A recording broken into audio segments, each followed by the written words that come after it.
Good morning. I'm Remo, and this is the Daily Signal for October 6th, 2025. Breaking overnight, nearly 1,000 people are trapped on Mount Everest after a massive snowstorm hit the world's highest peak, with rescue operations underway in extreme conditions. Stay tuned for the rest of the stories. Unfiltered. Now, Here are the other top stories for October 6th, 2025. Israel continues Gaza bombardment while Trump negotiators arrive in Cairo, pushing for deal within days.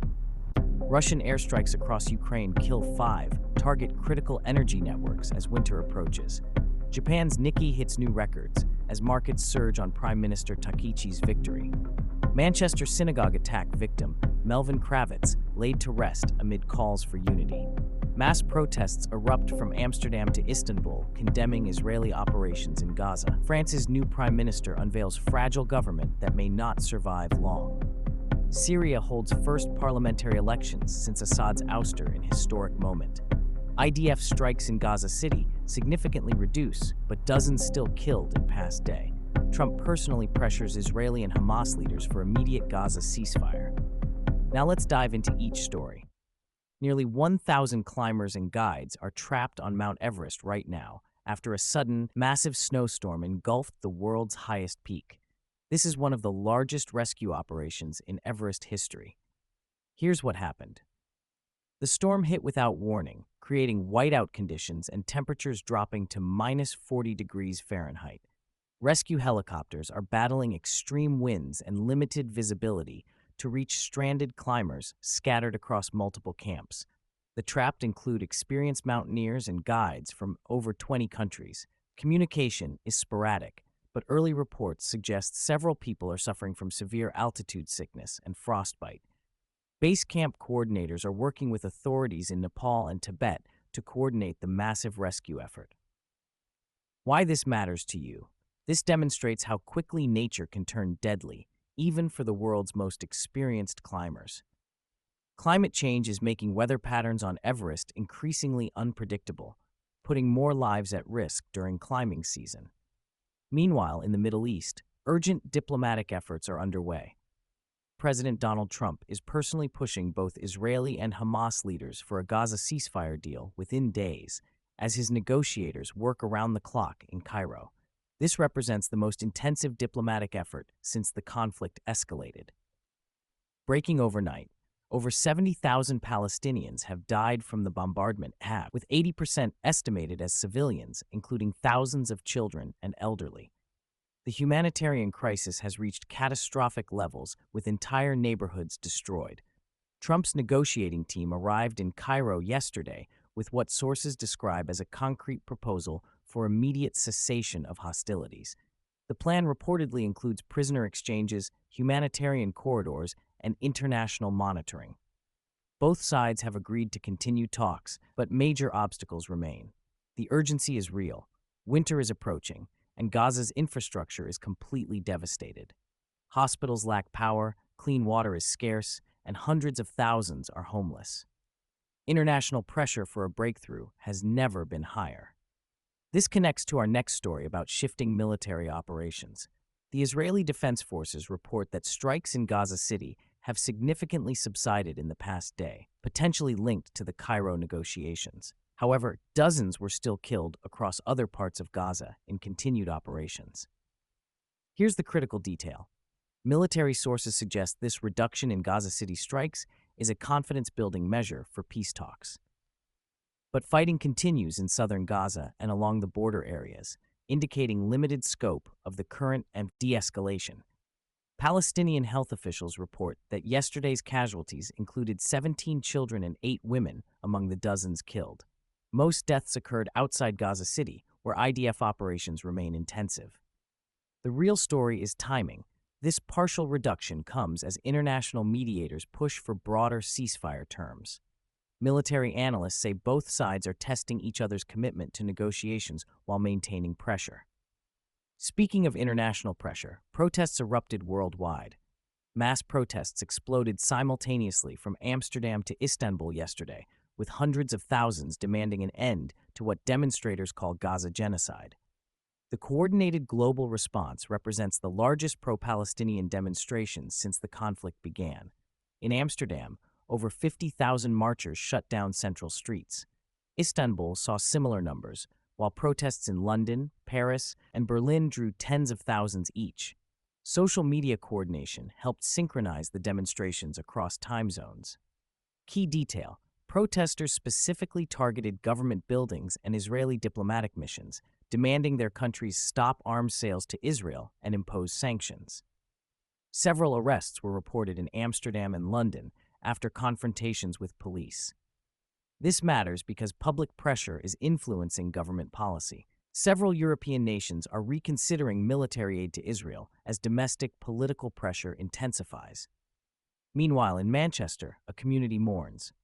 The funeral for Melvin Kravitz, victim of the recent Manchester synagogue attack, was held yesterday amid heavy security and calls for unity against rising antisemitism. Kravitz, 73, was killed when an assailant entered the Beth Shalom synagogue during evening prayers. Here's what we know. The attack shocked the close-knit Jewish community in Manchester's North Side. Kravitz was a retired teacher and grandfather of 5 who had attended the synagogue for over 40 years. The suspect remains in custody as police investigate potential terrorism charges.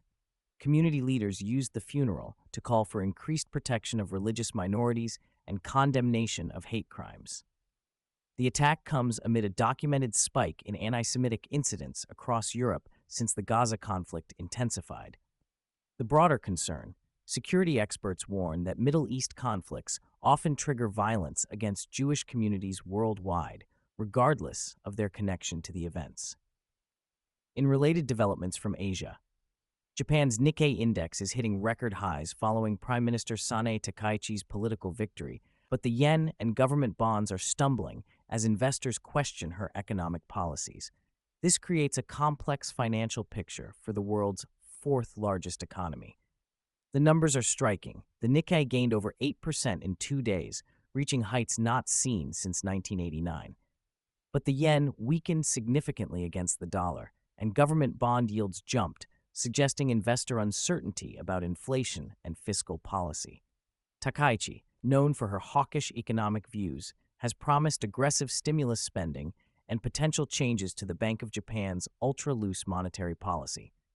Market analysts are divided on whether these policies will sustainably boost growth or trigger inflation concerns. Why this affects you?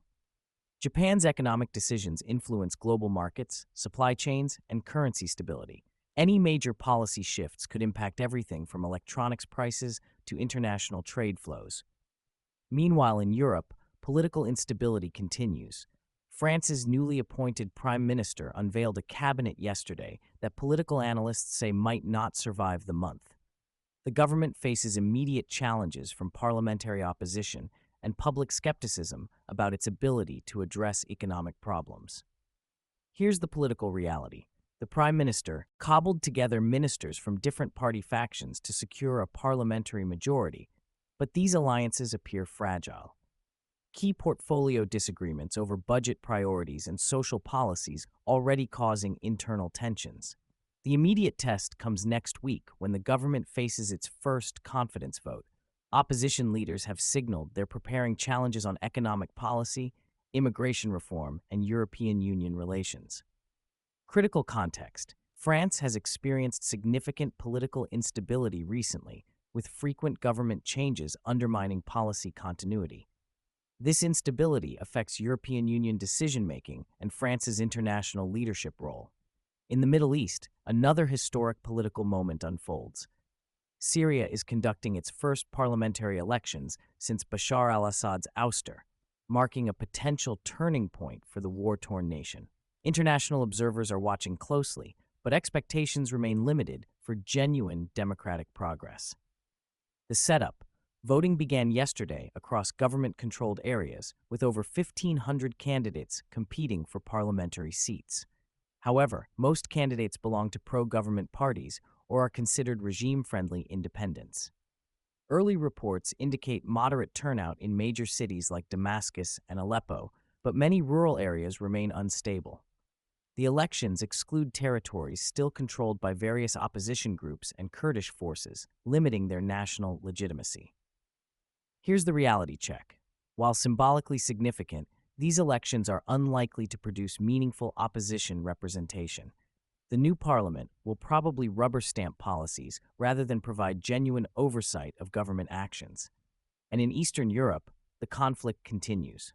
Russian forces killed 5 people in overnight airstrikes targeting Ukraine's energy infrastructure, part of an intensified campaign to disrupt power supplies as winter approaches. The attacks hit critical facilities in 3 regions. The strategic impact. These strikes targeted power plants and electrical substations that supply heat and electricity to millions of Ukrainians. With temperatures dropping, destroying energy infrastructure becomes a weapon aimed at civilian morale and survival. Ukrainian officials report that repair crews are working around the clock to restore power, but each attack sets back recovery efforts. International partners are rushing emergency generators and heating equipment to affected areas. The timing is deliberate. Russian forces historically intensify infrastructure attacks during winter months when power outages become life-threatening. This pattern suggests a systematic campaign to break Ukrainian resistance through civilian suffering. Looking across today's stories, 3 major themes emerge that will shape global events in coming weeks. First, diplomatic breakthroughs appear possible but fragile. Trump's Gaza negotiations and the partial reduction in Israeli strikes signal potential progress, but underlying tensions remain explosive. The window for success is narrow, and failure could trigger even greater violence. Second, winter is becoming a weapon of war. From Russian attacks on Ukrainian energy infrastructure to the deadly Everest snowstorm, harsh weather is amplifying human crises. Climate unpredictability and military targeting of civilian infrastructure create deadly combinations. Third, political instability spans continents. France's shaky government, Syria's limited elections, and Japan's market volatility all reflect uncertainty about leadership and direction. These leadership gaps complicate international cooperation when global crises demand coordinated responses. The connection between these stories. In an interconnected world, local conflicts become global issues. Weather disasters require international rescue efforts, and political instability anywhere affects stability everywhere. Here's what to watch. Gaza negotiations could either end in breakthrough or break down within days. Ukraine faces its most challenging winter yet. Japan's economic policies will ripple through global markets, and nearly 1,000 people still need rescue from the world's highest peak. This is Remo with the Daily Signal. Stay informed, stay engaged, and we'll see you tomorrow with the latest developments on these critical stories. Unfiltered.